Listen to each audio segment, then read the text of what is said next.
Hi, Gary. Hi, Guy. How are you? I'm very well. Haven't seen you for hours. Hours allowed. Yes, just a few hours. So it's another drummer this week. It is another drummer, but this is not another drummer. This is an absolute mold making and breaking Yeah, drummer. yeah. I mean, a musical drummer. This guy is, he sort of his percussive quality the musical sort of percussion that he's created over the years has been groundbreaking. Yeah, With the likes absolutely. of Yes, and I mean, for me, he was the Yes in their pomp. When he left Yes, and they did Tales from Topographic Oceans, I kind of gave up, and obviously, the commercial stuff came with Trevor Horn later, but those sort of first five Yes albums, I mean, that's it. Yeah. Well, here's the thing. That's your thing. My thing is very much the Crimson thing, and especially that spate of albums he made around 1980. I really want to talk about Oh, that with Tony Levin on bass. with Tony Levin and Adrian Belew. Oh, Yeah, yeah. that sort of, which was his second stint Yeah. with them. But also, Bill has been on tour with Genesis. He replaced Phil Collins, really, when Phil Collins stepped up to sing after Peter Gabriel left. And did all that. A tour he's played with Roy Harper, with Chris Squire, Patrick Moraz, and of course his own band Earthworks. Earthworks, yeah. God, there's going to be a lot. You know what? I would say he's the drumming equivalent of Jeff Beck, both in sort of technical mastery and total non-careerist follow your heart. Would you like to tell him that? I think I would. Well, let's get him on. Welcome to the Rockonteurs. Okay, guys, I'm ready. That's a big tune for sure. I actually wrote that originally for Tina Turner. Of course, I had gone and found Joni Mitchell down in Florida and brought her back. I've listened to a few of them and they've been really good, man. I'm sitting in the back of the car coming into London. They're brilliant. Thank you guys for still being around, still making music, still being into it, and doing this podcast. It's fabulous. So great to talk to two guys that have done this. Remember me? I'm in a band now. It's called Roxy Music. You know this thing about the 10,000 hours of experience? Oh, yeah, and that's you it. get good at something. When we recorded Arnold Lane, we'd done about 50 hours. The Rockonteurs podcast with Gary Kemp and Guy Pratt. Ah, Hey, hey. it's nice to see you. Very nice to see you. Thanks so much, Bill, for agreeing to do this. Absolutely, that's a pleasure. Of course, because you've got a box set to sell, I guess, and that's a good excuse to get out of your retirement again. Well, you see, the thing about retirement is that the only thing I retired from was public performance. That's the tricky bit. Well, you say that, but you did actually play with a local soul covers band, didn't you? Oh, how the hell did you hear that? I mean, that's so unfair. That's not even fair. If we're going to go down this road. No. It's all right. We're not tabloid. We're not looking for salacious. Yeah, I did. I played Motown for the first time in my life, and it was extraordinary. But how was that? Because, I mean, let's face it, Bill, you're not known for just laying down a simple 4/4 all the way through a tune. It's true. I didn't ever think I was pretty good. I didn't ever think I was any good at that. But I tell you, you'll know this, but, having a whole room of people dancing is really special. It's great. Nobody's ever danced to anything I've ever played in my life. I don't understand why. I think it's perfectly straightforward music, but a lot of other people don't dance to my stuff. So I'm thrilled to play for a room full of people dancing.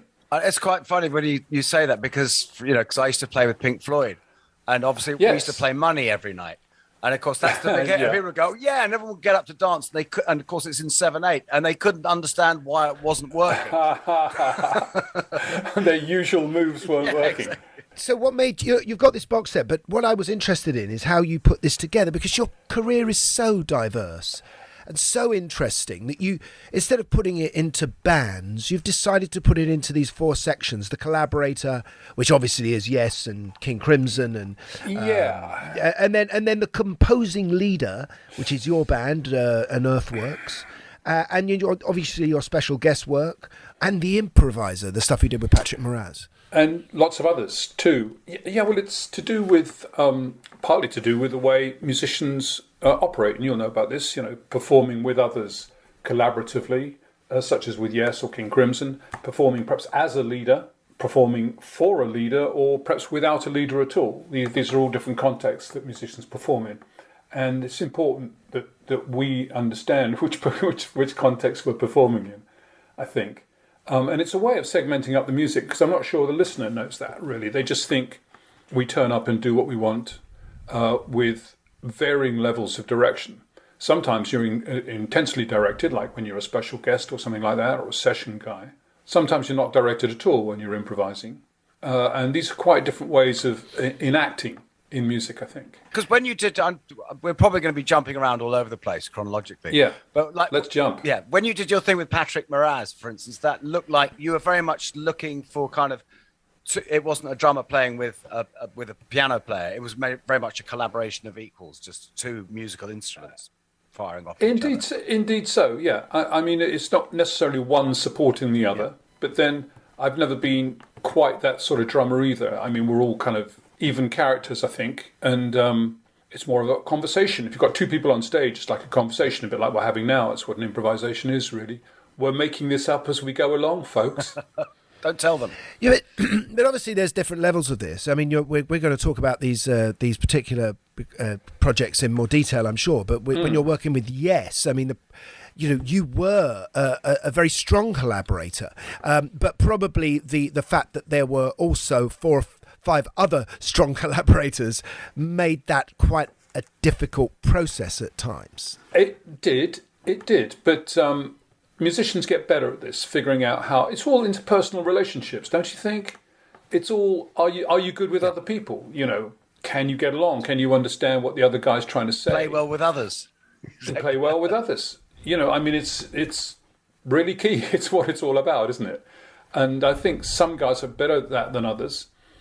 Certainly, collaborative work with 4 or 5 hot-headed guys, and you'll know this, can be tricky.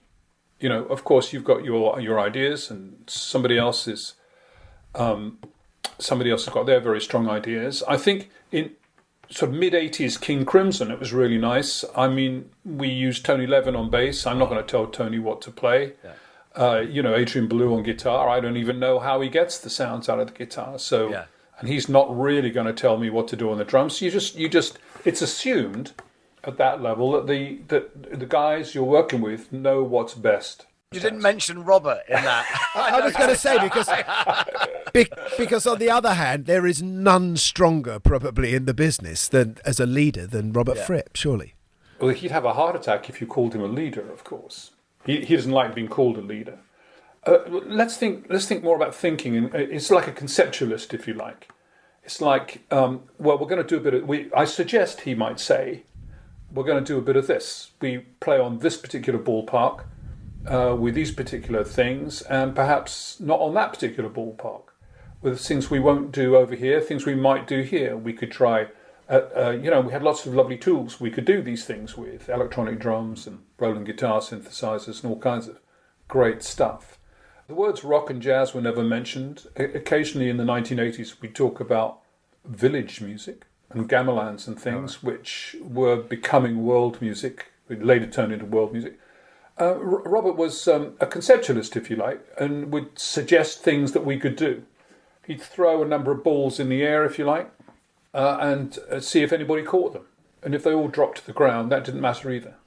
But is he in any way the artist who's bringing together certain mediums? Let's use oils, let's use pastels, let's use glass. Is he that guy?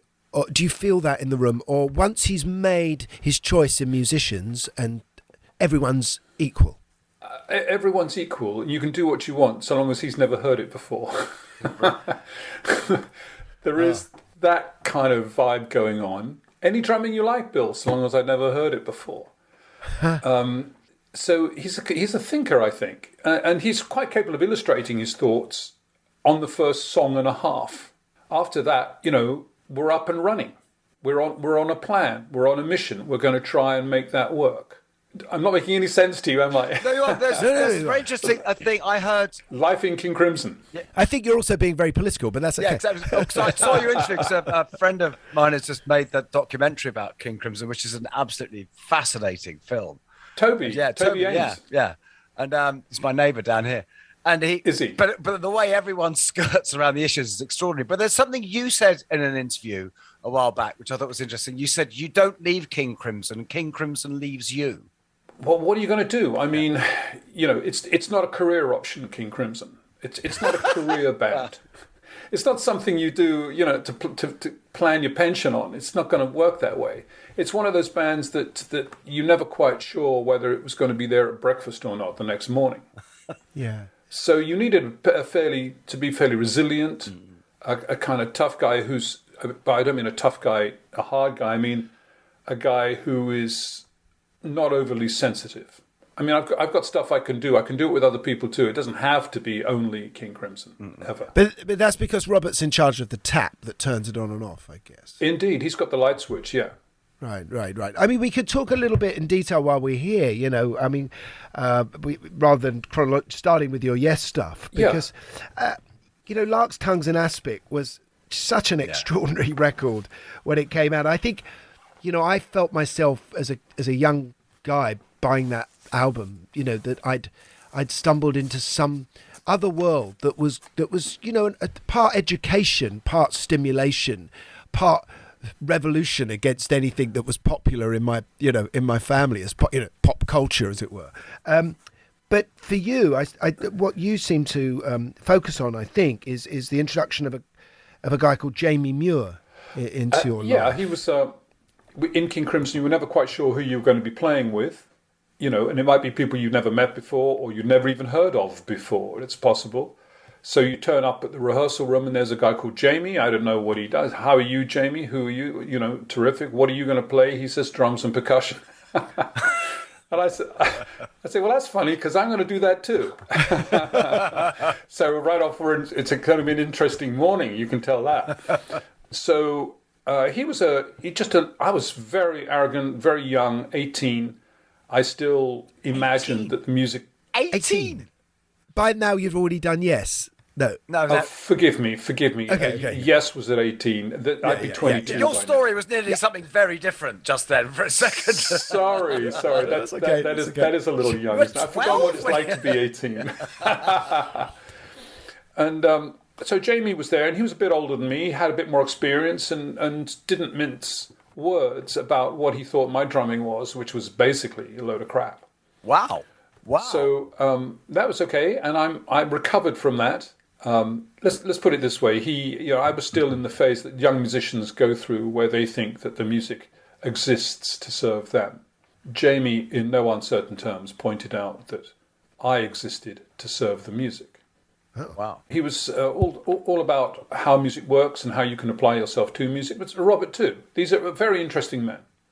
But I was thinking more about the idea of exploring musical percussion for you. Was Jamie the inspiration for that? Yes, certainly. I was just on drum kit. I thought the world probably began and ended, from my snare drum to the outer edge of my cymbals. That was kind of the world I knew.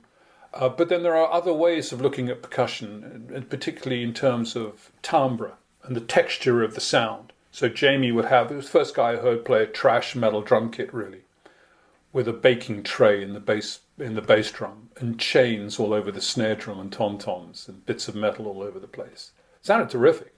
Wow. But these were newer ideas to me. And is that him at the beginning, playing all the sort of on Lark's Tongue? Yes, indeed. That's him at the beginning playing, I don't know what it is, a little thumb piano. He's playing thumb piano, a kalimba, little tiny thumb piano. Yeah, that's it, because it's a very, what you would say was to be known as village music. It's kind of very much that. It is. It's very ahead of its time in that respect. It was. And what I like actually about that opening thing, just for the first couple of minutes, it goes from the smallest instrument you could possibly think of in the world, really, a thumb piano, playing a tiny little melody, ding, ding, ding, ding, ding, ding, through to the biggest, the biggest climax at the beginning of a heavy riff that comes in about 2 minutes later.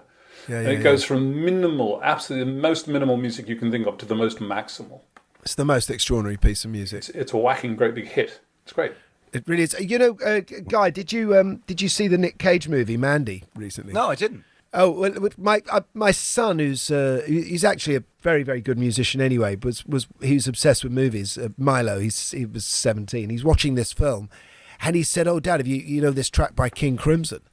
And it was, Starless is one of the tracks on that film. You must know that, Bill, do you? I have not seen. It's called Mandy by Nick Cage. Nick Cage's in it. Yeah, you're probably getting some royalties coming through it. Oh, terrific! I'll stop the flow. And don't bury me in the royalties. But that period of King Crimson, when it was just you and Robert and John Wetton, that track, by the way, starts is one of the most beautiful. I mean, Guy sent it to me yesterday as well because he loves it too. We were lucky with that one. We were lucky. I maybe with you guys too. You're not quite sure when you've recorded something. I think it takes me at least 10 years to listen to it with any dispassion at all. I have no idea whether it's any good or not when we do these things. So when we made some of the better records I've made, or well-known records like Close to the Edge by Yes, or Red by King Crimson, or Larkstangs by King Crimson, I tend to get up and leave the studio as quickly as I can at the end of that, and I'm not sure whether we've done any good or not. Wow, that's quite interesting because it's the one's meant to be excited. I am excited, but I think I'm excited by pretty much everything I do when I've completed it. I love it. I love the whole process, but I'm exhausted, and I still can't tell whether it's got legs or not, and it's something we'll be talking about in half a century's time. Yeah, that's true. Which is what would be nice if that can happen, and I'm thrilled that it has happened several times for me. Actually, to be fair with you saying that you're basically exhausted at the end of recording, you do probably work a lot harder than we've ever have done in terms of what you actually put in. But Guy, you love that later because obviously they disbanded and they came back with Discipline. That 1980 era Crimson was really, really special for me at the time. But because it was the birth of art rock, and it felt so new and modern and relevant, and I was such a fan of Baloo and Tony's, and it was a dream lineup for me. Yeah, it was great, great fun. But what's interesting is because there's something in Tony's playing which I think brings a certain humour to things. I think, which in a way that a lot of bass players can't. I don't know how to describe that well. A certain humour. Yeah, I think he's got lots of things he's good about. First of all, he doesn't say anything, and secondly, he plays exactly the right thing, which is always two great things. But also, he gives you this feeling, doesn't he, that he's making it up for the first time as he plays the bass that night. Now, he may have well played the same notes in the same order a couple of nights earlier, but it doesn't feel like that. It feels like every time he's inventing it again new for you. I think it's very important in repetitive part playing. You have the feeling that it's new. Tonight, it's new and it's for you. It's really important. It's like the myth, I always think, of hotel rooms. It's why you can never be comfortable in a hotel room if you go in and it hasn't been made up. Because the myth is good. Because of this myth is you go into this hotel room and no one's been there. It's your room. I never thought of that. That's put me off hotels completely now. Well, no, as long as the room's made up. That's something you have to do with gigs. It's the same thing that to the audience, this is the only gig you're playing. Correct. Yeah. I think it's a very good way to look at it. And I fidgeted too much. I think I was bad at repetitive music. I used to get fed up with playing the same thing twice, much to the irritation of my colleagues. I think I should probably have adopted some of these much more mature attitudes that we're looking at it now, and that I probably would have enjoyed the music more on a nightly basis than I actually did at the time. Are you saying that possibly one of the reasons you're so adventurous and textural and in your playing and diverse is because it would be bloody boring just to lay down a backbeat throughout a whole song? I think that's a very succinct way of putting it. Yeah, I'm not really your backbeat guy. There's nothing wrong with backbeats, and people do it really well. And I have nothing but respect for anybody wants to get on in music. However, my way happens to be finding something a bit different, or trying to imagine how drums could be used differently, or how could we place the beat in a different way, or what would keep this drummer awake, and what would keep the audience awake. Yeah. The trouble with a backbeat is that the listener tends to start at the beginning and check that the rhythm is happening psychologically and it goes okay. And then nobody listens to the drummer again for the next 7 minutes unless something goes wrong. Which is okay. But I feel more outward going than that. Do you know, I got a bass player and a drummer right here in front of me. This is great, right? So we were talking about Tony Levin here and this very distinct sound that he has and the strong personality. I'm just wondering, are you playing differently if it's a different drummer? Or, Bill, are you playing differently if it's a different bass player? Or is there this little tug of control that is constantly going on? Good question. Guy, you first. Okay, well, there's multiple different relationships between bass players and drummers. There are drummers I work with where I feel really, really tight, and it's like Jed Lynch, for instance, who I work with a lot. It's like my notes will always fall on his bass drum. It just that's what happens. Then there's someone like Andy Newmark where our groove is always completely locked in. He's not really feels like he's not really listening to me. The bass drums don't sync up, but the whole thing works beautifully. And then there's other people you tell what to do. Now your turn. That doesn't include Nick Mason. Nick Mason. No, Nick, I absolutely love. But Nick is so fantastically musical and snaky. So, yeah, really good. I think it's a very good answer. I just think I'm playing with people rather than instrumentalists. I'm not sure I'm particularly more tuned into the bass player than the fiddle player. It's just that the bass player probably will be playing throughout the song, mostly, in much popular music. However, in King Crimson, it was all episodic music. People would come and go. The drums might start and stop 7 times in a 7-minute piece of music.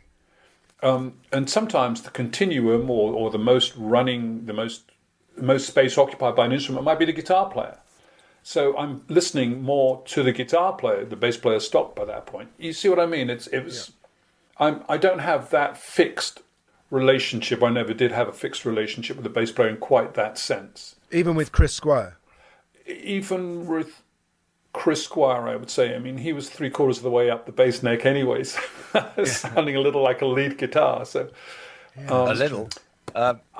I don't know. I've never rationalized this thing about drummers and bass players.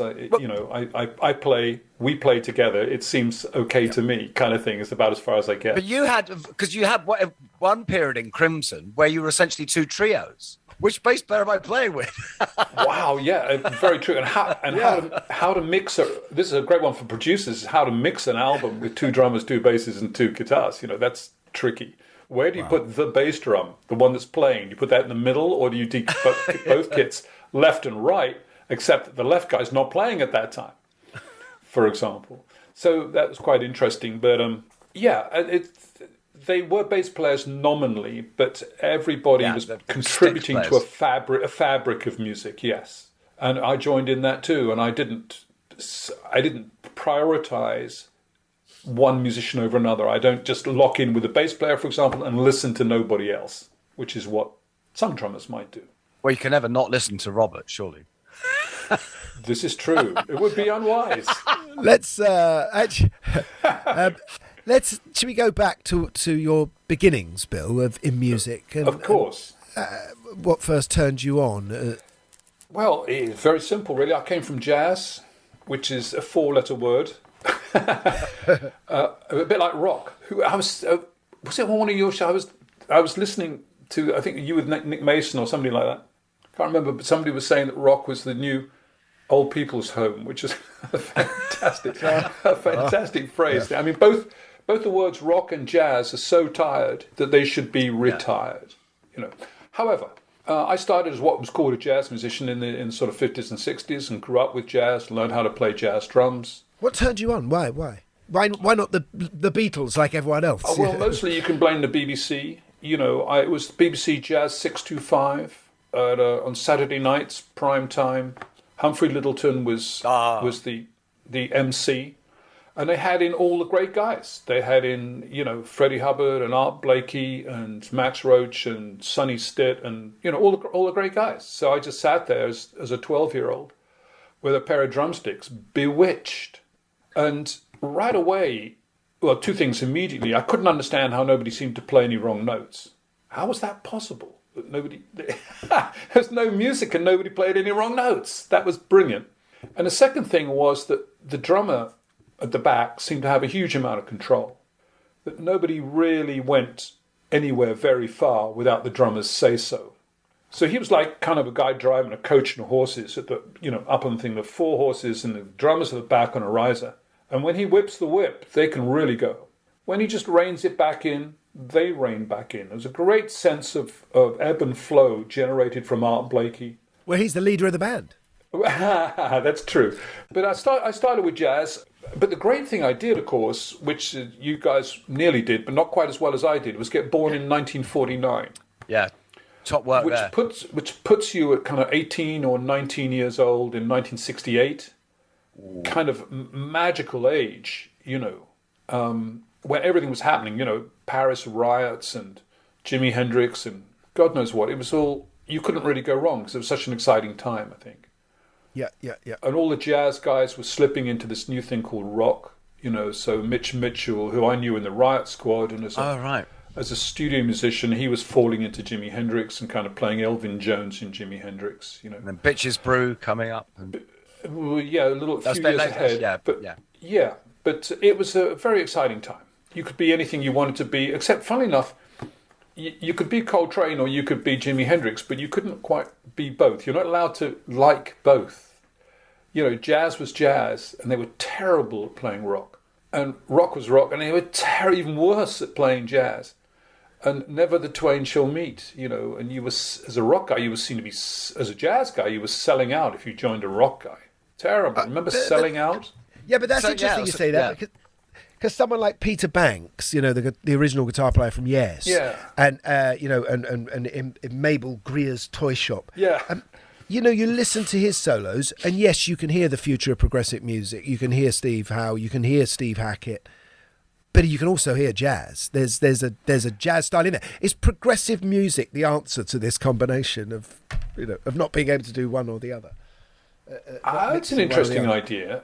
As if by default, if you can't do one or the other properly, you end up as a progressive rock musician. But you wish to do both. That's quite a good idea. I would say there was sort of two branches with that, wasn't there? In the people who wanted to be jazzier became what became fusion, and a lot of the progressive stuff, I would say, was rock musicians who actually had classical chops and wanted to play. There was a lot of classical stuff in there. Yeah, I agree totally. There was very little jazz in progressive rock.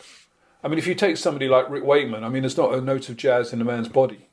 He doesn't know what a blue note or a bent note is. It's not possible. He arpeggiates everything. He's a college guy, and he's quintessentially progressive. If anybody was the jazz guy, I was the jazz guy, I guess, because I wanted to make it up as I went along, and I kept leaving groups and joining other ones. I'm fascinated by the fact that it sort of came out of psychedelia in a way, didn't it? There were, Syd Barrett and Floyd, and I love the name of this band that you were once in, a psychedelic band called Paper Blitz Tissue. Either you've got a brilliant researcher, or you've been digging like crazy, or you've done your homework or something. I've tried to keep that quiet for about half a century, and now you've ruined my cred. It sounds so cool. It seemed it's the club that his scene revolved around. Blitz. But it also sounds like one of those art cards that Eno hands out. Play this in the style of Paper Blitz Tissue. It sounds like all of those. Yeah.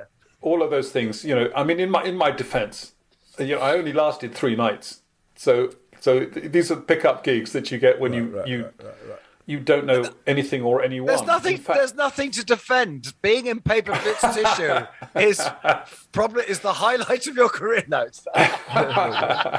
no, but I think what I'm saying is psychedelia was definitely an introductory drug into progressive music. It certainly was. It preempted, there was the British blues boom around the same time, and some of the blues groups strapped on a bit of psychedelia.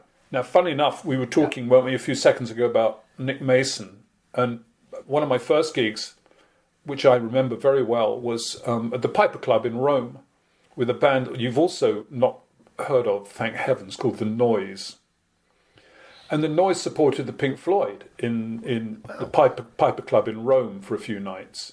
And, I love the Floyd now, of course, but then I didn't think any of us thought they were up to much, Yeah. And they just seemed like a bluesy group with some sort of liquid light show thingy. which wasn't very effective. Well, it's quite funny you mentioned as a jazz guy, because Nick has always said that because their template in their psychedelic days, which for songs like Interstellar Overdrive, which we do, which is that the jazz template. You had a riff which you played at the start, then you went off into a freeform section, then you came back to the riff and you ended it. And so the difference being that jazz players do that, jazz gives an extended break to show off just how great musicians they are. Whereas Pink Floyd were using it as the complete opposite, to show how they were just completely winging it. Well, I'm not all sure that all jazz musicians are showing off what great musicians they are. But it's a good distinction, yeah. So let's talk about that. This suddenly you meet John Anderson. Do you? Yeah. How did that? Tell us about that meeting. Well, you're too young to know this, but there was a thing called the Melody Maker. Oh no, Melody Maker was big enough. We all joined bands through Melody Maker. Come on. Well, so we joined a band. So either I'd advertised or he'd advertised. I can't remember. And I said, I could probably. I went along and met them at the Chasse in Wardour Street, which is a drinking club of the day. And too young for that. We said I was Chris Squire and John Anderson, and we'd propped up the bar and probably had a pint. And they said they had a gig that night at Rachel Macmillan's College in Deptford, and they were a bit stuck for a drummer. And how would I like to come along and have a play? And I did. And so my audition was a gig. I think all I can remember about it was playing "In the Midnight Hour" by Wilson Pickett for about an hour, because it was the only song we knew. But they could sing really well. I remember also being hugely impressed by vocal harmony, and they could sing. It was great. So, because you were essentially a covers band at first, yes. Absolutely. I'm sure many other rock groups of the day were as well. Yeah, we took stuff by strange bands like, Fifth Dimension. Oh, right. Yep. And Vanilla Fudge and the Beatles, and we started tinkering with them and making them a bit longer and a bit more long-winded and playing the bit we liked twice because we liked it, so we'd play it twice, and so on and so forth, until eventually we substituted our own bits of music for the bits of music we were spoiling and ruining, and slowly we found our own template for how to make things work. So there hadn't been a vision of any of that when you got together, to like, we're going to write our own stuff, we're going to, there was no plan. Yes, you were pretty early on. Yeah, John Anderson was very quick to jump on writing his own songs, but somehow we thought the thing written by a bloke called Leonard Bernstein was probably going to be better. Yeah, you did America, didn't you? Yeah, we did America. Pretty soon, over a couple of years or so, we got better at writing our own stuff, for sure. But in those days, you could have 2 or 3 albums before the record company said, hold on. Yeah. You haven't sold a record to anybody, we're letting you go, which we were terrified of. Yeah, because of the first 2 albums, Yes and Time and a Word, there was a feeling of, I even listening back now, that you're not quite sure what kind of a band you wanted to become. Completely. I think Atlantic Records in New York thought that we were a British folk group for the first album or 2. They knew very little about us and had no idea how to promote it at all. But we got better at the 3rd album. No, yours is no disgrace. We're that was fun. Incredible. That's getting much closer. Yeah. But what's interesting, Bill, is that you say we weren't quite certain of what sort of band we wanted to become. But looking back, what's so funny is that it was this absolutely magical period where all of the bands were becoming bands that no one had ever been before. So it's all, That's true. So you couldn't really know what you were going to become because it had never existed. That's perfectly true. And I'm very comfortable with a bit of a mystery. I don't mind at all not knowing what's going on. It seems to me an essential part of being an artistic or creative guy. There will be times when you don't know what it is that you're doing, and that's perfectly okay. No need to judge the outcome necessarily either. In fact, if I'm ever asked to instruct young musicians, which is unwise, but sometimes I do, I recommend that at least twice or preferably 3 times a year, they are in some musical setting or another in which for sure they absolutely know they do not know what to play here. Yeah, I think that focuses the attention no end. You find out what kind of a drummer you are pretty fast if you sit down with Robert Fripp and Jamie Muir and they say play. That seems to be happening on stage with us a lot at the moment, but I think it's more to do with age than anything else. What am I meant to be doing here? This was revolutionary music. This was more dangerous than anything that had come before. Not only was it I say dangerous because it wasn't guaranteed any kind of radio slots. Yeah. It wasn't going to, get you on top of the pops or boost your bank balance. But you were all willing to take this risk to make something that was musically, architecturally grand and huge and challenging. Yes, that's true. But you make it sound as though we were a brave lot and far too brave. And you're describing it without the context. Bear in mind, the context was fabulous. There were 24-track recording studios emerging everywhere. There was a thing called the FM radio network in the United States. There was stereo positioning. Capitol Records made so much money with the Beatles, it didn't know what to do with it. You could be anything you like post-Beatles. If they had a sitar player, you could have a sitar player. If they had an orchestra, you could have an orchestra. Nobody was watching the clock in the recording studio. I mean, this was easy. Everybody had a gig. You could play anything you wanted to. Yeah, but also because that was the thing for us as kids. It was we were used to just constantly hearing music that sounded like nothing we'd ever heard before. That was kind of you're only really interested in something if it sounded like something you'd never heard before. No. That's lovely, isn't it? I think that's great. I mean, it makes for fascinating listening and fascinating being a musician too. If people are saying, play something I've never heard before, or let's do it this way, or let's play it backwards, or the Pink Floyd do it this way, let's do it another way. But also, it's interesting what you said about about FM radio in America, which shows you how because so many of these bands came from England, but you were clearly having to tailor your stuff for America because that's the only place it was going to. I mean, it wasn't going to get on Radio 1. Correct. I remember going up and down England so often in a couple of years. I think we played Birmingham Town Hall about 5 times in 6 months, something like that. And really realising how small the UK was and how we weren't going to get any further. We just had to get to America. And it was quite a long time in coming. We were 3 years into a career before we finally managed to get on a Jethro Tull tour, which was fabulous and a huge sense of relief and a sense that here was a big place and they could play close to the edge on the radio, and they would, and they did, which is amazing. And this is amazing because there's nothing American about this kind of music, is there? There doesn't feel very much. It's mostly classical and folk and all the things that come from the heart of Europe. Totally. There's very little rhythm and blues in there, very little black music in there. Yeah, but I suppose even for Americans, you were going into. This was like the new Wild West, but it was somewhere else. You were opening maps of music that you taking you by surprise at every turn, and I think that's what made the grand pieces of 18-minute long songs so exciting. But how did you work that all out in a rehearsal writing process? It was fairly tortuous. There was a lot of blood on the floor. It was ugly. Who brings it in? Who starts the process? Well, usually John Anderson would start it by playing something so inadmissible, something so horrible on the guitar, that by default Steve Howe would have to say, John, we can't do that. It's awful. But we could do this. And it was all provocative like that, really. And bear in mind, we were stitching the albums together 16 bars at a time. We'd stop and tape edit. Stop, another 16 bars. Oh, that sounds good. Where could we go from here?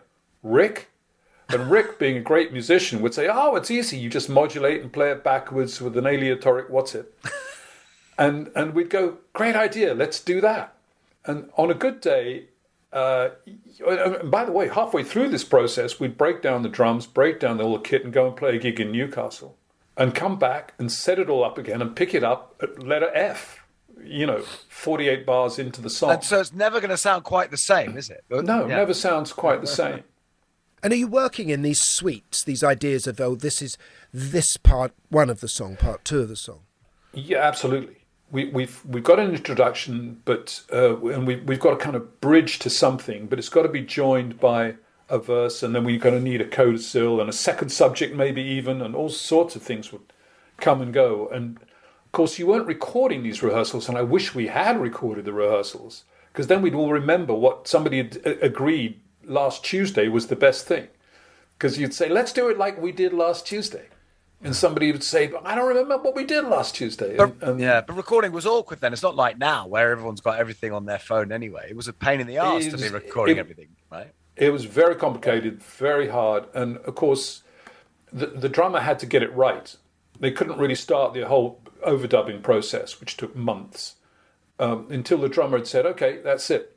So the drummer was forever dropping in on edits, with their cymbals flying all over the place and the tempos are changing and the pitch of the snare drum has dropped because you've changed the drum head from and all that stuff. It was messy. But were there many overdubs, or are you all in the room at the same time? We're all in the studio.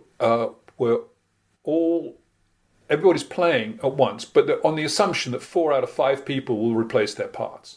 They didn't all do that. But mostly parts we played on top of the drummer. And if you look at the 16-track going round, the 24-track, every time I pop my fingers, that's an edit. Right. Across the whole album, with all the music. So we had a lot of sharp knives. Very dangerous in a recording studio. A lot of very sharp. I remember those sharp razor blades. So tense moments editing the 2-inch. Yeah, very tense. You put Heart of the Sunrise on the box set. Yeah. It's one of the most... I was re-listening to it yesterday. The complexity of your parts, and yet the adventurousness, but at the same time, the excitement that it contains is so extraordinary. Yeah. I think it's one of those... If you're going to show anyone a piece of prog music, and you're particularly about you, that seems to me, Heart of the Sunrise is the one. I think so too, and it was really the template for the next couple of albums that came. So Close to the Edge is something similar. So by now you're getting used to the idea of this, heroic, masculine introduction, of great complexity and vigor, giving away to some smoky, more pastoral kind of feminine sort of rather phase song. And then there'd be a slower version of that played, and then a backward bit, and then you were getting used to a sort of format, a template, if you like, going towards to the major keys at the end and the triumph and the anthemic stuff. Triumphant anthemic stuff, absolutely, got to have it. Also, one point about that is your sound on that. Your drum sound is so hi-fi and modern for the time. I don't know. It strikes me as it could have been recorded 10 years later. Oh, it's interesting. I never thought about it. I didn't really think of a thing called a drum sound. I didn't quite know what that was. It was what I thought you heard back off the recording tape. I set my drums up and I played them, and that was that, really. Nobody said anything much. So it was all very, very simple. Well, it's Eddie Offord was the producer. Eddie Offord. Indeed. Eddie Offord was the recording engineer. And he didn't say much. I mean, he was great at editing. And of course, mixing was always a fairly ugly scene with about 6 pairs of hands on your knees. Everyone with their 3 faders. Yeah. Right. Drop in the cymbals now. Too late. But you were mixing in sections as well, I take it. Mixing in sections a little, but it's no automated mixing. Yeah. So you couldn't. Of course. So you couldn't keep them. But you had to wait. You can't keep a section. You've got to go all the way through. So then you basically have to mix, 18-minute song, and then edit down the mixes once you get to the half-inch. Yeah. Can we talk about Close to the Edge? Because that was my introduction to Yes, really, and phenomenal. 3 tracks. That's all it contains. The mighty Close to the Edge, but also And You and I and Siberian. I used to call it Katru in those days, but it's probably Katru. Well, I don't know. Take your pick. I'm not sure either. But You and I is I mean, we'll talk about it because obviously it was also the album that you found very difficult to make. But you actually wrote Eclipse, which is a section of I did. They were very good at being very generous to the drummers. But that's not a drumming part. That's embryonic kind of compositional things and bits and pieces. I wrote some of that. That's for sure. But what was it like making this record? Because you've said that it was a little bit of a struggle I'm afraid so, and I don't apologise for that at all. You know, it's never. I don't think it's going to be particularly easy. We talked earlier about collaborative work with 4 or 5 strong-headed individuals. We were self-aware, self-conscious, and it was taking a long time. And I probably didn't behave very well, I shouldn't think. I was probably irritating and irritated. But we got there in the end, that's the main thing. But is it because that you all worked at different speeds? Some people were more forensic than others? Yes, I think absolutely that's true. And of course the drummer has to sit and wait a lot of the time until everybody's ready to there'd be a committee decision on should the bass note be an F sharp or an F natural at that point. And that's one note out of many that are going to come, you know. And of course, John and Steve get the credit for the writing on the majority of the stuff. Was it really their call on all of it? Yes, I think the writing credits are fair. You know, I would say the writing credits are fair. Mostly they did most of the work, but, you know, don't underestimate the input of the other guys. You know, Rick was a great technician in that he could turn a pig's ear into a sow's ear into a silk purse. Because you're about to embark on the tour of Close to the Edge. And I think you get up to the... did you actually start rehearsals with the band? No. We'd finished the album, and I thought it was time to change to King Crimson, which I really wanted to do. And bear in mind... That's a hell of an option to have, for anyone to have. King Crimson. I mean, what? I was very, very young. I'd really only seen, 4 or 5 bottoms in front of me, if you see what I mean. Because drummers only see people's rear ends. And I'd only ever seen, 4 or 5 guys, who played with 4 or 5 guys. So I was desperate to hear myself in some other context. Because for me, music's, quite largely learning about yourself and trying to figure out what it is that you want to do and how you shape meaning in music for yourself. And you do that by playing with other guys, I think. And I had only played with so few, so I'd done my bit, put it like that. I am, because Gary and I were talking about this earlier, because I find you comparable to Jeff Beck in that way. A, the technical mastery, but B, the thing of just being your own man, of just... Yeah, there's something in that. I never thought about that, and it's a hopelessly flattering comparison, but to Jeff. No, just kidding. Just kidding. Well, no, but I mean, you've never done anything careerist in any way, have you? You're absolutely true to your muse. That's true, and I strongly recommend, if you can, all young musicians listening, making a shed load of money if you can by the age of 22. The reason being that you can then play what the hell you like after that. And there's no man on earth who's going to say you've got to do this because you've got to do it, otherwise you're dead in the water. Yeah. But I was also saying to Guy that I felt when you left, the band never really, until Trevor Horn came along, it never really got close to the quality of those albums, the first 5 albums that you played on, or certainly the last 3 albums that you played on. Was there a sense from the others that was because of your leaving? Well, 2 things you should know right away. I never heard the next record, Tales from a Topographic Ocean, or The Topographic Oceans. I didn't hear that record. I still have never heard it, funnily enough. Wow. And it's not that I'm being bloody-minded or something. It's just I lost interest in that particular... I wanted to turn my back on that particular field of endeavour, the yes world, and extricate myself from it. And I wouldn't do that if I kept listening to records and finding out what people thought of them and, staying in that whole world. I'd moved to camp, and although people tend to think, particularly our American friends, tend to think all British progressive rock groups are the same, I can assure you the difference between Genesis, King Crimson, and Yes are as gulfs in between all 3, the way these things work. So I just wanted to move. So I didn't follow Yes at all until I heard Owner of a Lonely Heart on the radio.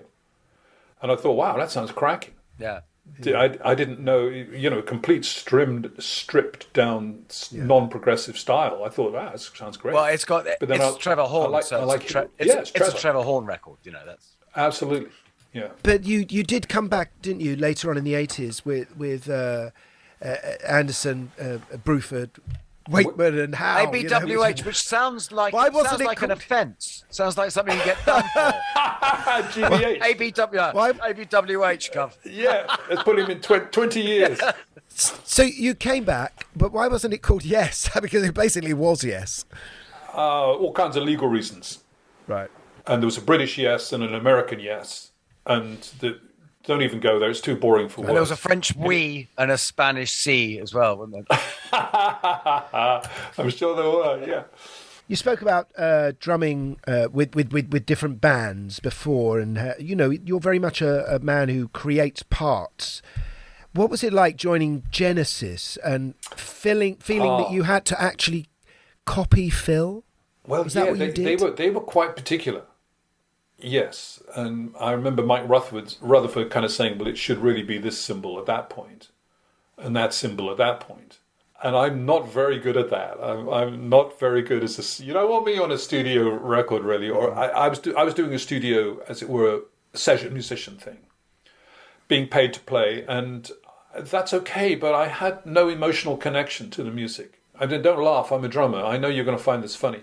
But I need some kind of emotional input into the It's thing. as true of a drummer as any other musician, absolutely. I with Yes and Crimson, I was owning my parts, owning the music. It was whatever you heard was me, which is lovely. And in Genesis, which is probably not a wise choice for me to go and play with, they were charming. They're absolutely lovely guys, and I felt I was probably too irritating and kind of. They listened to what I said, which was very stupid. Yeah, but Guy, you agree with me? His name came with a lot of weight back in those days, and when you hear, Bill Bruford is filling in for Phil Collins on The Trick of the Tail. You kind of go, oh, of course, yeah, yeah. I think it would have sold tickets as well. Yeah, absolutely. Oh, you're kind. Phil's a lovely guy. We got on great as drummers. I mean, he's a terrific drummer. And we got on fine in that department. Because didn't you do some Brand X stuff? Didn't you do some? A little bit with Phil. That's where we were knocking around together, and he said, "Well, Peter Gabriel's leaving, and I'm auditioning all these guys, and they're all terrible. And I reckon said Phil, I sing better than most of these other people." So obviously, there was a moment's silence, and either one of us or the other said, "Well, why don't you sing, and I'll play the drums until you're comfortable." Wow. Because he knew my stuff and I knew his stuff, sort of thing, enough to fake it. So was he just out front all the time for that tour? No, not at all. There were 2 or 3 long instrumental of course, bits where he'd come back, and there was a great ending section called Los Endos, which was a sort of 2-drum thing, and it was great. It was a good show, and they were very kind to me, very kind, and I feel I could have been more grateful. Sorry, guys. We'll pass it on. We'll tell Mike. But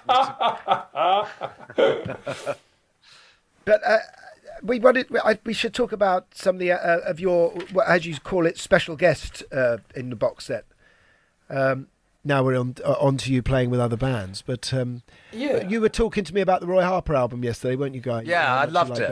HQ. Fabulous. Yeah, it was good. Nice record. Really nice. Really nice record. Lovely. Thank you. And although it's nothing to do with me, it's all his songs and everything. And I had But that's very straightforward for you, isn't it? It's very straightforward, and a sort of quiet day at the office. I didn't have to think too much because probably my first or second idea would do. Whereas with King Crimson, until you've got to idea number 15, until you've worked yourself into a stew trying to find something more interesting. So the album was lovely because Roy's such a lovely guy, but he does have there's a little destructive side to him, I think. Yeah. It's a shame that you didn't play on The Game, the first big track, because that's with David Gilmour and John Paul Jones. Yeah. Well, I think that's the only one that you're not on. Is there a drummer on that? Yeah. Who the hell's the drummer? I looked it up yesterday. I can't remember. I've forgotten the name of the album, by the way. HQ. It's HQ. It's called HQ. I can't remember. I can't remember. It's got that beautiful song on there when an old cricketer leaves the crease. Yeah, it's lovely, isn't it? Are you? Is there on this? Obviously, as a drummer, you're serving the song, aren't you? Yeah, absolutely. Absolutely, I quite understand the rules of the game. And that's a different process to King Crimson. And It is. And really, the few bits of sessioning I did, I learned very fast. But that must leave so much empty space in your head that's usually taken up with what you're playing. No, I'm not sure it's that. I might not have put that very well. I'm not quite sure what it is. It's a vague feeling that I'm... What is it? That I'm sort of not in the right place. That somebody else would probably be doing this better than me. Steve Gadd, for a start, would do it better than me. And he'd do it in half the time. And good session musicians are terrific. But I just wasn't one of those guys. I'm better in a less controlled circumstances. You know, I mean, in the studio, as you guys know, it's controlled, highly controlled. And you've got to remember everything and do everything exactly right. And I'm better in a messier circumstance where nobody knows what right or wrong is. Right. And then I'm more comfortable there. Right. Such as in improvising, for example. Because there was one band lineup you had, wasn't it, where essentially, I can't remember the name of it, I'm really sorry, this is terrible researching on my part, but where you had basically, where you were playing what was sort of became most of the polyphonic melodic instruments, and then you had 3 single lineup. You had a bass, a sax, and an E-flat horn or something.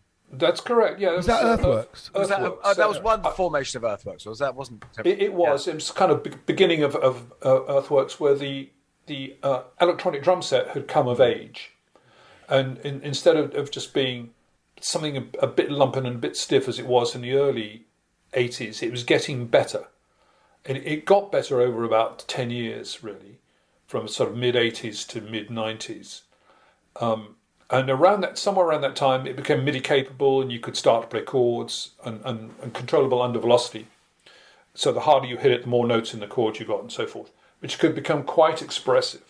And I thought I'd form a so-called jazz group in the sense that there wasn't any vocals, with some young British guys, and I'd play most of the melodic and harmonic information, and the other guys would play. Well, I play the harmonic and rhythmic information. The other guys would play the melodic. They only had single line instruments: saxophone, E-flat tenor horn, and bass. Of course, no keyboards. Yeah, well, keyboards came into it as well later on. But right. but part of this thing about finding a template for your group is you don't have to do it necessarily. Right. You know, it starts you off. It gets you going. If you can't complete it, it doesn't have to become a rigid straitjacket. And do you think that was a lesson you'd learned from Robert? Totally. You get people going on a path which they can then imagine how the music can work, and then you can kind of stand back. And if they're good players, like the guys I've always been fortunate enough to play with, have been demon, then they'll pick up the ball and run with it. You know, and these guys did. Django Bates and Ian Bellamy, they were kids. They're 21, 22. Yeah. They'd never heard of Genesis or Yes or King Crimson. Interesting. I've just remembered something. I worked with Pat Massalotto a few years ago. Oh yeah, and I did a funny little tour of Sweden with him. Amazing player. But he was talking about something that you'd said to him about how it's hard to get sessions. There was a phrase you came up with. He said, "Once you've defined yourself as a rhythm terrorist, you won't get any straight sessions anymore." I think there's some truth in that. You know, if you're seen as a disruptor or you're good in that area. I think he meant more just musical. Well, he thought you meant more in musical style, the playing as a rhythm terrorist rather than a drummer. Yeah. I think something in that. It's good. Your days as an in-demand studio musician would be numbered if you go around saying that stuff. But that begs the question. Really, is what do you think people want when they want Bill Bruford to come and play drums for them? That's a good question. A great question. Well, it's been 20 years since that happened. Yeah. So the world has changed a lot. But if you take Al Di Meola, for example, sort of American guitar star, or Kasumi Watanabe, Japanese equivalent, people like David Torn, they're looking for a slice of Bill Bruford, certainly, the sort of things that they'd heard in King Crimson. So the stuff, the so-called King Crimson rhythm section of Bruford and Levin had got some brownie points gathered some brownie points in the 80s, which we expended like crazy through into the 90s and 95, till at the end I think everybody was sick of us. We all want to know why you retired. Yeah. Oh, that's a good question. And at 59 you retired, didn't you? 60, come on. 60 then. Because I couldn't really hear in my ears what came next. By that I don't mean what came next at bar 5 after bar 4. I could remember that of course. I couldn't imagine what more I could do to contribute. Wow. But this fits into your narrative very well of being your own man and controlling, the controlling when you stop. Okay. True, it does, and I'm all for quitting while you're ahead. I think that's good. I like, every drum stool I'm sitting on, it is a drum stool that some other guy, a younger person, could be on.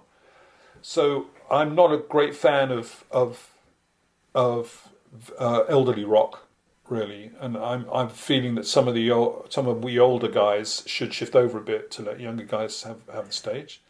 Certainly in terms of drummers, I am of that feeling, and I thought I'd sort of clear myself away and go and do something else. Well, luckily the older drummer we're working with is the only guy who does what he does, and so there's no one else who should do it. So we're fine doing what we do.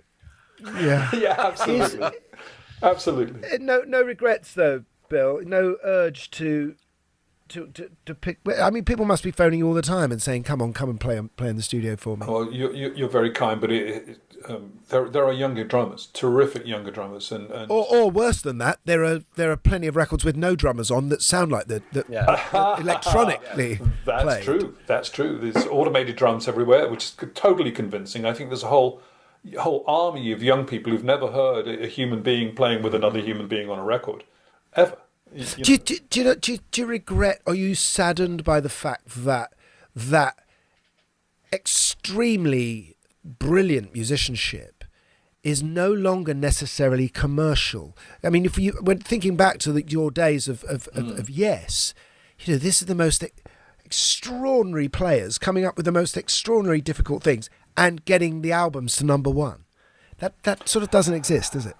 It doesn't really, but it rather depends what you're calling extreme. I think you're referring to extreme instrumental prowess. Yes. Like Paderewski on the violin, or guys who can really play. That's an old 18th century idea, 19th century idea as well. And I think there's a modern version of that. Do you know Lewis Cole? No. I should do. You should definitely know Lewis Cole. These are the guys. We could have just said yes and then go and research it. So by the time this comes out, it's going to be everyone over Twitter now going, "What an idiot!" Yeah. Lewis Cole. Did he win the X Factor? I mean, young guys conceptualize a whole thing about all their music because they can play all the instruments. You know Jacob Collins? Yes, of course. Yeah. Well, young people can conceptualize everything about the music. They play the drums, they play the bass, they can arrange the heck out of it for the WDR big band. They can have a choir sing it, so I think that is virtuosity, being able to marshal vast amounts of music from all corners of the earth, get it into a coherent form, either with humans or without humans, and produce some sort of a product at the end of the day which says, this is me. I think that's hugely virtuosic. Now, the guy might not be Bill Bruford as a drummer, or he might not be, Eric Clapton on guitar, but it doesn't matter. He's got a broader over understanding where this music is going. And I think that's terrific. So I think there's a kind of virtuosity going on in music, although it's not necessarily instrumental. Bill, thank you so much for coming on. We've been wanting to get you on for a while. Prog is one of our elements in this series of. It wasn't podcasts. meant to be, but it's just how it seems to be where we've come. Before we do go, I wonder, because one of the first things I did, I got in touch with my old friend, both of our friend, Phil Manzanera. But apparently he said he's been a champion of this show for early on, and he was saying you've got to get Bill on. And I think he was actually reaching out. But I said, have you got anything you'd like to say for us. And he said, apart from wondering why he still looks so young, total admiration for pursuing his own musical dream, being his own man, and if something doesn't feel right, he's off. Very industrious, very witty, and self-deprecating. But this is the key thing that I was referring to. It's very difficult for a drummer to have a unique style, but I can spot Bill's drumming a mile off just by the sound of his snare. There's something in that, I suppose. The way you hit a drum counts. But I'll tell you another thing that is actually important about that, if you care about these things, which is it's not so much how I hit it as where I hit it. Oh, right. And it tends where in the music I hit it. And it tends to be that I've displaced the beat in some funny place or way. So what happens is if something smells funny in the rhythm, they probably say that's Bill Bruford. Yeah. Now, they might like that and they might hate that. I don't care either way. Yeah, no, it's funny you say that. That is the idiosyncrasy. Because, I mean, with Nick Mason, the guy and I playing with Nick currently, Nick always wants to fall slightly behind the beat all the time, and that's what gives it the Pink Floyd feel, Yeah. It always feels like a slower tempo than it is in the Floyd. Yeah, exactly. Exactly that. It has a sort of Pink Floyd low-piece sort of, which never gets much more than about 99 BPMs. It's sort of plods, it lopes along. Yeah. Yes. I think in a rather nice way. So you got a PhD. You went and did a PhD for 4 years at uni in music. I did. Imagine that. So I'm a musicologist now. So look out. Wow. It's because you were offered an honorary one, right? You said, but no, I want to do the graft. I was. They you retired. Yeah. And they were very good to me. And I was at Surrey University, and I've got to say, if at any moment you worry about or question young people who are aged 20 to 25, I assure you they're very smart and they play instruments really, really well. And their thinking about music is hugely exciting and encouraging. And it makes me feel like, of course, I was the oldest guy on campus, of course, and I felt like a fossil. So, you can imagine they're pretty smart. And music moves along at a fast pace at some of these universities. Really good. Oh, that's good to know. Yeah. Well, thank you for everything you've given us, Bill, over the years. Phenomenal work. Gary, you're very kind. I appreciate being asked on, and please edit out the embarrassing bits, won't you? There isn't any, I don't think. That's only from us. Good to see you both, and thank you so much for having me on. Thank you so much. All the best. All the very best to you. Cheers, thank guys. you. Bye. Hey, that was good. That was delightful. What a oh God, what a lovely man. Again, and for those who obviously can't see, he's got an amazing cherubic smiling face, doesn't he, the whole time? Yeah. He does look impossibly young. There's definitely there's a portrait up in the attic, isn't there? We'd love to get Robert Fripp on at some stage, wouldn't we? We have asked. Robert has been asked a couple of times, and he's a little bit shy, but he's also very busy doing his kitchen thing that he does with his wife Toya. So actually, if there's anyone out there in a position to lobby Robert Fripp, he's been very sweet about saying no. He's that's part of his enigma, isn't it? It is, yeah. But he did manage to say no in 1716. That's a musical time signature, not a year. That would have been impressive. Anyway, we're off. You're going to be hearing this in about a week's time, I think, or something. But because we're actually off to do our last UK gig today in real time. Yes, at the legendary Fairfield Hall. Yeah, looking forward to Very much looking forward to that. Well, it's good night from me, and it's good night from the 17, 16 of us.